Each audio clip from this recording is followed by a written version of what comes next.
I'm gonna be honest, we have a lot to talk about today. What's going on, guys? It's Fuzzy. Welcome back to yet another Major League Baseball recap. Now, these are the off-season editions. We've already had episode number 1 where we talked about the top free agents in the league. If you guys missed it, I'll put it in the description down below. But like I said, there is so much debate going on Twitter and social media as who should be in the AL MVP race, who should not be in the AL MVP race, who was left out of the Cy Youngs. There's just so much debate going on, and honestly, it's great for baseball. I love it. One quick little note is I will not be giving my opinions in this video. I just want to give you guys the stats. I want to give you guys the raw details, and that's it. And then in the comment section down below, once this video is over, I want you guys to let me know who is winning in all the different categories. It's going to be up to you guys. Now, every player that we're talking about is already named a top 3 finalist, so I'm not making these up. These have already been voted as the top 3 vote getters as to who's going to win MVP, Cy Young, Rookie of the Year, all that good stuff. So the first player that we will be talking about in the American League is Jose Ramirez of the Cleveland Indians. In 157 games, Jose Ramirez hit 270. Now, he did have 39 home runs, 105 RBIs to go along with 34 stolen bases. Now, one of the biggest debates about this year is whether or not your team's success should play into the part of being an award winner. So let's say we're talking about Mike Trout, who we're going to talk about next. He had a not so great team, whereas the other candidates, Mookie Betts and Jose Ramirez, they had a better team. So honestly, Jose Ramirez, he had a pretty good year. Not sure if it's going to be enough though. Now, you guys heard me hint at it a few seconds ago. Yes, Mike Trout had yet another MVP caliber season. So on the year in 2018, he did miss a few games. So in 140 games, Mike Trout had a 10.2 WAR. He had 101 runs, 147 hits, a 312 batting average with 39 home runs, 79 RBIs, and 24 stolen bases. So Mike Trout, again, he's doing it all. Mike Trout had a career high 1.088 OPS. So if you guys don't know what OPS is, OPS stands for on base plus slugging percentage. So anytime that you're above 850, you're pretty good, but if you're above 1,000 for the second year in a row, this guy's going to be a Hall of Famer, no doubt. Now, the biggest question about Mike Trout is the fact that his team, the Angels, went 80 and 82. They did not even go 500. So at this point, that's the only thing holding Mike Trout back, along with the fact that he missed about 22 games. So we'll see if that plays into it. And then last but not least, we are talking about Mookie Betts. He is a champion this year. He also won a Gold Glove, but let's get into the finer details of his 2018 season. Mookie Betts actually beat Mike Trout in WAR. A lot of people love WAR, and it's a crazy stat. He had a 10.9 WAR to Mike Trout's 10.2. He had a 346 batting average with 180 hits, 129 runs, 32 home runs, 80 RBIs, and 30 stolen bases. Oh yeah, and he had a 1.078 OPS, just barely under Mike Trout. So they both had amazing MVP caliber seasons. Honestly, historic seasons. Now, before we move into the National League MVP race, we have to talk about one more player that was left off this list. JD Martinez. If you guys have played MLB The Show 18, you guys know that JD Martinez is pretty much the modern day Babe Ruth. And let me read off his stats for you real quick, because the only bugaboo that people hold against JD Martinez is the fact that he didn't play much defense. And if he did play defense, it wasn't very great defense. At 30 years old, JD Martinez was able to capture the Bizarro Triple Crown. If you guys have no idea what that means, the Triple Crown means that you led your league in every single offensive category: batting average, RBIs, and home runs. The Bizarro means that if you went over to the opposite league, you would have led them in all categories as well. So yeah, Bizarro Triple Crown in the National League, but because of Mookie Betts and Mike Trout and everything like that, wasn't able to get it done in the American League. But still, he played in 150 games. He racked up 37 doubles, 43 home runs, 130 RBIs. He had 6 stolen bases, so he attributed on the base paths a little bit, and he had a 330 batting average. Absolutely insane what he was able to do this year. He led the league in total bases, and he also capped it off with a 1.031 OPS, which is otherworldly. All of these guys had amazing seasons, and if you're going to talk about JD Martinez in the MVP race, I do think that he deserves to be there. Now, the debate is, should he be there over Jose Ramirez? Because I think Betts and Trout are probably clear-cut favorites to be 1 and 2. Is JD 3 or is Jose 3? That's also a debate for you guys in the comment section down below. Now we have to move on over to the National League, and the first candidate is someone that I really like. He's one of my favorite players, but again, I'm not going to be biased. I'm just going to give you guys the stats for 1, 2, and 3. So Christian Yelich of the Milwaukee Brewers. If you guys don't remember, he was acquired from the Marlins just last year, so it's pretty crazy what the Marlins could have had and what they gave away. But that is all besides the point. So in 2018, Christian Yelich had a 7.6 WAR, so not as much as even Jose Ramirez, and that was the lower end of the AL MVP candidate. So Christian Yelich had 118 runs, 187 hits, a 326 batting average, 36 home runs, 110 RBIs, 22 stolen bases, and he had a perfect 1,000 OPS. Yelich played in 147 games, so that's only 7 games more than Mike Trout. So if people are considering Christian Yelich an MVP candidate, why not Mike Trout? The second finalist for National League MVP is coming from Chicago, Javier Baez. He's one of the most exciting players to watch in all of baseball. In 2018, he had a 6.3 WAR, he had 176 hits to go along with 101 runs, a 290 batting average, so not the highest batting average, but we've seen people win with a 285. I think Giancarlo Stanton won with a pretty low batting average, but that's besides the point. On top of that, Javier Baez had 34 home runs, 111 RBIs, and 21 stolen bases. Now, he did have a high 800s OPS, which is not even cracking 900. I don't know if you can give it to him just off that merit alone. Now, if we're talking about OPS, again, that's a completely different stat. He also had a 6.3 WAR, so if you stack that to Christian Yelich, in every single category, Yelich is the favorite. But again, I'm not saying he's going to win. That's just what the stats say. And then last but not least, in the National League, this man is in the MVP conversation every single year. I wish that he would win this year, but I think it's just the competition is too fierce. Nolan Arenado of the Colorado Rockies. We are looking at one of the best third basemen of all time. I hope you guys put that into perspective. Mike Trout is one of the best outfielders that we've ever seen, if not one of the best players. And Nolan Arenado, he is pushing Mike Schmidt as possibly the greatest overall third baseman ever. So keep that in mind. Now, just like Mookie Betts, not only did he have an amazing season inside the batter's box, Nolan Arenado picked up his sixth or his seventh, let me see, 1, 2, 3, 4, 5, his sixth Gold Glove in a row. He's won a Gold Glove every single year that he's been in the league. So Nolan Arenado, I mean, I get it, he probably won't win this year, but the man, if you need one third baseman for the last 25 years of just being amazing, it's him, A-Rod, Mike Schmidt. Moving on over to Cy Young, in the American League, we have Corey Kluber, Blake Snell, and Justin Verlander. A lot of people say, why is Corey Kluber in it when he wasn't even the best pitcher on his team? A lot of people are bringing up Trevor Bauer. Another debate that people are having is, why is Kluber in it and not Sale? So Kluber's kind of like the odd man out. Verlander and Snell, they both deserve it. Now, there's a lot of questions about Snell, that he missed time. So if he missed time, why is Bauer being punished for it? And also, why is Sale being punished for it? Because the only reason why Sale and Bauer are not in the race this year is because they missed about a month, 2 months each. Corey Kluber went 20-7 with a 2.89 ERA. He did lead the league in innings pitched, so that's probably why he's getting a lot of consideration. He also led the league in complete games and shutouts, and this, we're talking about the American League. Blake Snell had a season for the ages. He went 21-5. Again, he's 25 years old. He is just now entering his prime. He went 21-5 with a 1.89 ERA. That is absolutely insane.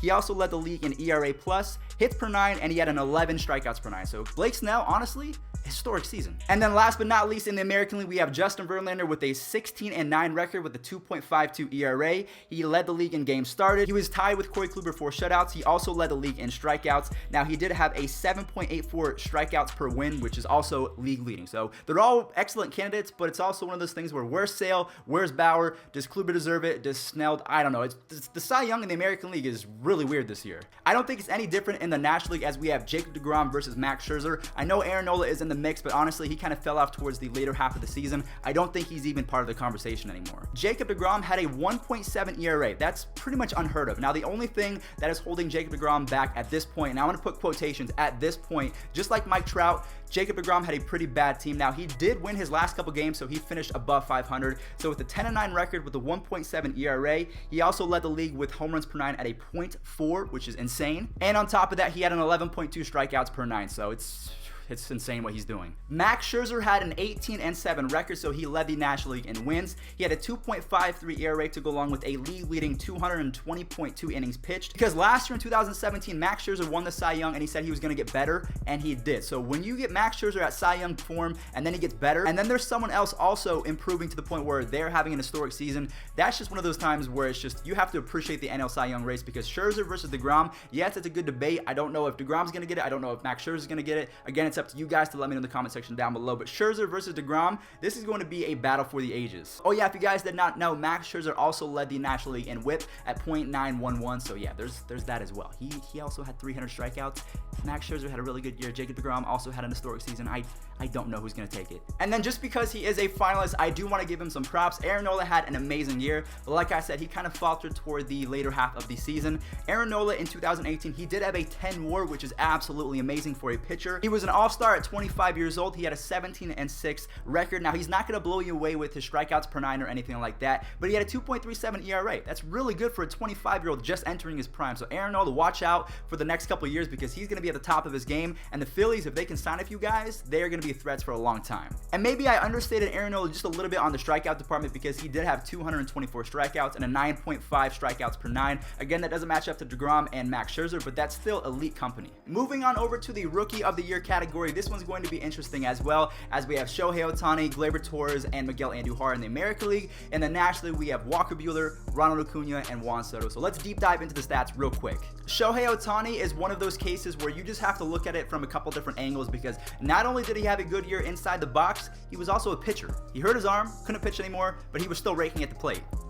What? In 104 games and 367 plate appearances, I will bring up plate appearances in this debate because Miguel Andujar had a whole lot more. In 104 games, Shohei Ohtani had 22 home runs, 61 RBIs, 10 stolen bases, and he had a 285 batting average. Now, one thing, he had 37 walks to 102 strikeouts. He's got to cut that down. On top of that, Shohei Ohtani also had a 925 OPS, which is, considering the fact that he's 23 years old and also spent some time on the mound, that's just crazy. I don't know how he did that. He had a 3.3 run ERA, and check this out. He also had an 11 strikeouts per 9. That's more than Aaron Nola, and Aaron Nola does not hit. Now, I'm not trying to sound like a fanboy of Shohei Ohtani, but it's just so exciting to see someone that can be so good both on the mound and in the batter's box. We haven't seen this since, Rick Ankiel to a lesser degree, and Babe Ruth was the last time. So just the fact that we're seeing this from one single player is just something to behold. Miguel Andujar, the third baseman for the New York Yankees, he took the league by storm in 2018. In 149 games and 573 plate appearances, Miguel Andujar had 27 home runs, 92 RBIs. He had 25 walks to 97 strikeouts. So I don't know what it is with these young guys, but they got to cut out the strikeouts pretty soon because that's going to be a flaw that Major League Pitching will exploit pretty soon. He had a 297 batting average to go along with an 855 OPS. So Shohei Ohtani beat him on a lot of places. Now, the only thing is he didn't play as many games, so I'm not sure if they're going to hold that back in terms of Shohei Ohtani's stats, but I don't know. It's going to be a pretty interesting debate. And then last but not least, the final candidate in the Rookie of the Year for the American League is Miguel Andujar's teammate, Gleyber Torres. Now, Gleyber Torres, he started off the season amazing. I thought he was going to be the clear-cut favorite to win Rookie of the Year, but he did also, like Aaron Nola, kind of not fall off per se, but he wasn't as productive in the second half. So in 123 games, Gleyber Torres had 24 home runs, 77 RBIs, 42 walks to 122 strikeouts, a 271 batting average, and an 820 OPS. Now, the reason why I'm bringing up walks and strikeouts because it is their rookie year. I'm hoping that they can progress in those categories going forward because if they can do that, if you think that they had a good season in their rookie year, man, they're only going to get better with age if they can cut down those strikeouts. I'm talking to you guys about the seasons that they just had. I'm 22 years old, so they are younger than me, making millions of dollars to play baseball, the best sport in the world, for the New York Yankees and the Angels. That's a good life. I told you guys we had a lot to talk about today, so I hope that you guys are enjoying your popcorn, your drinks, anything like that, because now we are about to go into the National League Rookie of the Year debate. First and foremost, we will go over Ronald Acuna's stats just because he has the most hype around him. In 111 games, Ronald Acuna Jr. was able to rack up a 4.1 WAR. He had 78 runs, 127 hits, a 293 batting average, 26 home runs, 64 RBIs, 16 stolen bases, and a 917 OPS. So all around, Ronald Acuna Jr. is going to be one of the best players in the league if he can keep this up. Coming up next, we have Juan Soto of the Washington Nationals. He was 19 during the season. Happy belated birthday, Juan Soto. He just turned 20, but at age 19, can you believe this? In 116 games, he had 77 runs, 121 hits, 22 home runs, 70 RBIs, and a 292 batting average. And also, he had 79 walks to 99 strikeouts. So he's kind of got the hitting down to a science almost. He's almost there at 20 years old. That's what? I know I tend to do that a lot where I talk about someone's stats and then I talk about their age. I look off into the distance and I say, what? It's just, I love baseball so much, and the fact that I played before, I will never be as good as these guys, and I'm older than them. It's crazy. And then to cap it off, he had a 923 OPS, which is just, at 19 years old, you don't see that unless your name is Bryce Harper, Ken Griffey Jr., or... And last but not least, Walker Buehler with a 3.5 WAR in his rookie season. He had an 8-5 record to go along with a 2.62 ERA, so pretty good. 151 strikeouts is not too shabby with a .96 whip. If you guys saw what he did in the playoffs, this guy is here to stay. He could throw 99 in the 8th inning at 105 pitches. Walker Buehler, he's no joke, man. You guys are in a fantasy league and you were able to keep players going into the next season. Walker Buehler, Juan Soto, Ronald Acuna Jr., Miguel Andujar, Gleyber Torres, and Shohei Ohtani. They all need to be on the top of your list because I have a feeling feeling that they're only going to get better next year. I mean, that's crazy to say, but I have a strange feeling they will. And guys, I will not be going into the managers of the year or anything like that, but I will put them up on the screen just so you guys can see who's in the American League. You guys can see who's in the National League. Now, I don't think too many people care about who's going to win that, but guys, let me know in the comment section down below who is going to win all these different categories. We have the MVP races in the American League and National League, the Cy Young, and the Rookies of the Year. We have people that are in the awards that maybe shouldn't. We have people that were left out and are now kind of subject to debate of do they deserve to be in it or not, just like JD Martinez and all that different stuff. So yeah, guys, thank you all so much for watching. I appreciate all of your support. Remember to leave your opinions in the comment section down below, and I will catch you guys in the next offseason recap video. Peace out.